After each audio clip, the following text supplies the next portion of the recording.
पंचब्रह्म मया नौमि पंचाचार्यान् जगद्गुरून् यं शैवा समुपासते शिव इति ब्रह्मेति वेदान्तिना बौद्धा बुद्ध इति प्रमाणपटवः कर्तेति नैयायिका अर्हन् नित्यत जैन शासनरता कर्मेति मीमांसका सोऽयं वो विददातु वांछित ಫಲಂ ತ್ರೈಲೋಕ್ಯನಾಥೋ ವಿಭು.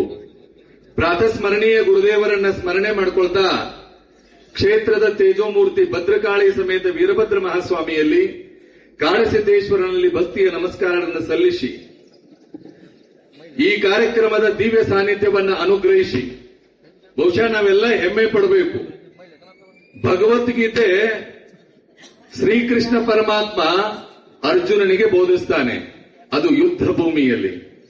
ಜಗದ್ಗುರು ರೇಣುಕಾಚಾರ್ಯರು ಅಗಸ್ತ್ಯ ಮಹರ್ಷಿಗೆ ಶ್ರೀ ಸಿದ್ಧಾಂತ ಶಿಖಾಮಣಿಯನ್ನು ಬೋಧಿಸ್ತಾರೆ, ಅದು ತಪೋಭೂಮಿಯಲ್ಲಿ.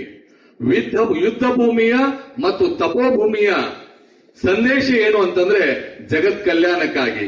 ಬಹುಶಃ ಆ ಎರಡೂ ಗ್ರಂಥಗಳ ಮೇಲೆ PhD ಮಾಡಿರುವಂತ ಭಾರತದ ಏಕೈಕ ಜಗದ್ಗುರುಗಳು ಶ್ರೀಮದ್ ಗಿರಿರಾಜ ಸೂರ್ಯ ಸಿಂಹಾಸನಾಧೀಶ್ವರ ಶ್ರೀ 1008 ಜಗದ್ಗುರು ಡಾಕ್ಟರ್ ಚನ್ನಸಿದ್ದರಾಮ ಪಂಡಿತಾರಾಧ್ಯ ಶಿವಾಚಾರ್ಯ ಭಗವತ್ಪಾದರು ಇವತ್ತಿನ ಸಾನ್ನಿಧ್ಯವನ್ನು ವಹಿಸಿಕೊಂಡು ನಮಗೆಲ್ಲ ಅನುಗ್ರಹಿಸ್ತಾ ಇದ್ದಾರೆ. ಪರಮ ಪೂಜ್ಯರಲ್ಲಿ ಅನಂತ ಪ್ರಣಾಮಗಳನ್ನು ಸಲ್ಲಿಸ್ತಾ ಈಗ ತಾನೇ ಮಾತನಾಡಿರ್ತಕ್ಕಂಥ ನೂಲು ಸುರಗೀಶ್ವರ ಮಠದ ಶಟಸ್ಥಲ ಬ್ರಹ್ಮಿ ಗುರುಸಿದ್ದೇಶ್ವರ ಶಿವಾಚಾರ್ಯ ಸ್ವಾಮಿಗಳಲ್ಲಿ ಪ್ರಣಾಮಗಳನ್ನು ಸಲ್ಲಿಸಿ, ಮಕ್ಕಳೇ ನೀವು ಬಹಳ ಅದ್ಭುತವಾಗಿರುವಂತಹ ವೇದಿಕೆಯಲ್ಲಿದ್ದೀರಿ.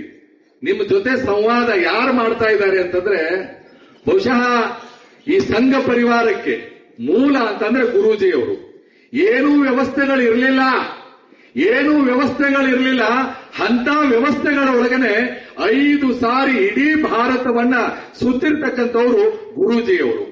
ಅವರ ನಂತರದಲ್ಲಿ ಬಹುಶಃ ಅದಕ್ಕಿಂತ ಹೆಚ್ಚು ಬಾರಿ 13 ಬಾರಿ ಇಡೀ ಭಾರತವನ್ನ ಸುತ್ತಿರತಕ್ಕಂಥ ಅಪರೂಪದ ಮಹಾನ್ ವ್ಯಕ್ತಿ ನಮ್ಮ ಜೊತೆ ಇದ್ದಾರೆ, ಡಾಕ್ಟರ್ ಮೋಹನ್ ಭಾಗವತ್ಜಿಯವರು. ಬಹುಶಃ ಅವ್ರ ಬಗ್ಗೆ ನಾವೆಲ್ಲ ಕೇಳಬೇಕು, ಅವ್ರ ಜೊತೆ ಇದೀವಿ. ನಿಮ್ಮ ಜೀವನದೊಳಗೊಂದು ದೊಡ್ಡ ಇತಿಹಾಸ ಇದು. ಅದಕ್ಕೆ ನೀವೆಲ್ಲರೂ ಕೈ ಮೇಲ್ ಮಾಡಿ, ಎರಡು ಕೈ ಮೇಲ್ ಮಾಡಿ, ಮೊದಲು ಕೈ ಮುಗಿರಿ. ಇದು ನಮ್ಮ ಭಾರತೀಯ ಸಂಸ್ಕೃತಿ. ಕೈ ಎಗೆದು ಮತ್ತೆ ಕೈ ಮೇಲ್ ಮಾಡಿ ಅವರನ್ನ ಚಪ್ಪಾಳೆ ತಟ್ಟುವುದರ ಮುಖಾಂತರ ನಾವು ಇವತ್ತು ಒಬ್ಬ ದೇಶಭಕ್ತನ ಜೊತೆ ಇದ್ದೇವೆ ಅನ್ನೋದೇ ಒಂದು ಹೆಮ್ಮೆ.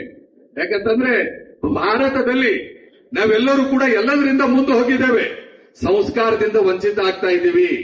ಆದ್ರೆ ಸಂಸ್ಕಾರವನ್ನು ಕೊಡುವಂತ ಅಪರೂಪದ ವ್ಯಕ್ತಿ ನಮ್ಮ ಜೊತೆಗಿದ್ದಾರೆ. ಅವರ ಮಾತುಗಳನ್ನು ಕೇಳೋಣ. ನಾವೆಲ್ಲರೂ ಕೂಡ ಎಲ್ಲದಕ್ಕಿಂತ ನಾವು ಬಹುಶಃ ನೀವೆಲ್ಲರೂ ಹೇಳುವಾಗ ಇವತ್ತು ಮಕ್ಕಳು ಎಲ್ಲೆಲ್ಲೋ ಹೋಗ್ತಾ ಇದ್ದೀವಿ, ಮೊಬೈಲಿನ ಹಾವಳಿಯೊಳಗೆ ನಾವೆಲ್ಲವನ್ನೂ ಮರಿತಾ ಇದ್ದೀವಿ. ಆದರೆ ದೇಹಾಭಿಮಾನಕ್ಕಿಂತ ದೇಶಾಭಿಮಾನ ದೊಡ್ಡದು ಅನ್ನೋದಕ್ಕೆ ಈ ವೇದಿಕೆ ಉದಾಹರಣೆ. ನಾವೆಲ್ಲರೂ ಕೂಡ ಪರಮ ಪೂಜ್ಯರ ಮಾತುಗಳು ಕೇಳೋಣ, ಜಗದ್ಗುರುಗಳ ಆಶೀರ್ವಚನವನ್ನು ಕೇಳೋಣ. ಜಯ ಗುರುಶಾನ್.